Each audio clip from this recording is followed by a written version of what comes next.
کنم یه خورده واقع‌گرا شما نمیخواد واقعیت پیش رو. بله چی شده خانم شیرزاد؟ شما تو دستشوی زنونه چی کار میکنی؟ یعنی چی خانم؟ اینجا مطب دستشویی کجا بوده؟ مطمئنی؟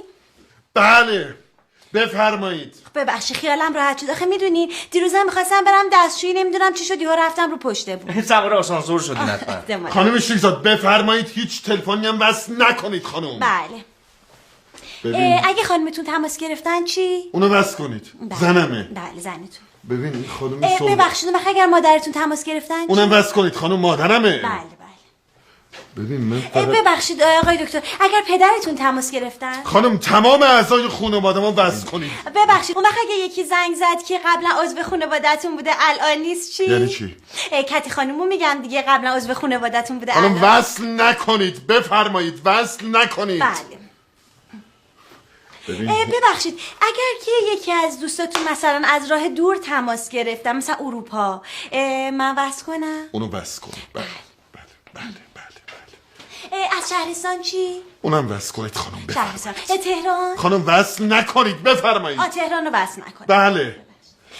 ببخشید اگه یه وقت اون دوستتون که تهران بودن تماس گرفتن احیانا خونهشون داشت آتیش میگرفت چی؟ خونهشون آتیش گرفت خاکسترم شد به من زنگ نزنید وصل نکنید خانم بفرمایید. چرا پاسخگو نیستی؟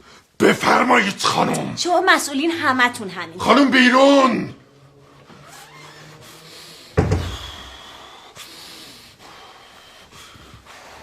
آقا چیکارش کنیم اینو؟ چیو چیکارش کنیم؟ خانم آقای دکتر سهرابی رو میگم دیگه. نمیدونم. چی کار داری میکنین آقا؟ شما اینجا چیکار میکنید؟ شما اینجا چی کار میکنید؟ اینجا اینجا مطبه. این توالت مردونه. بفرمایید بیرون آقا. برو بیرون. خانم شیرزاد. بله. خانم شما بهشون گفتید اینجا دستشوی مردون است؟ بله. نیما جون اجازه بده شما یه نگاهی به این اتاق بندازید. خوب نگاه کنید همه جا رو نگاه کنید پایین بالا. اینجا شبیه دستشوی مردونه است؟ شما خودتون گفتین اینجا دستشوی زنونه نیست. آها چون دستشوی زنونه نیست پس دستشوی مردونه است؟ همون جوری که هر کسی که زن نیست مرده. بفرمایید بیرون خانم. شما مسئولین هیچ کدومتون پاسخگو نیستین. براتون واقعا متاسفم. ببین تو یه را بیشتر نداری. چه راهی؟ فقط یک زن میتونه خانم دکتر سهرابی رو متقاعد کنه. کار یک مرد نیست. پس زنگ بزنم به نازنین بگم باهاش صحبت کنه دیگه. آخه نازنین تو خود یه خورده فکر کن. نازنین میتونه کسی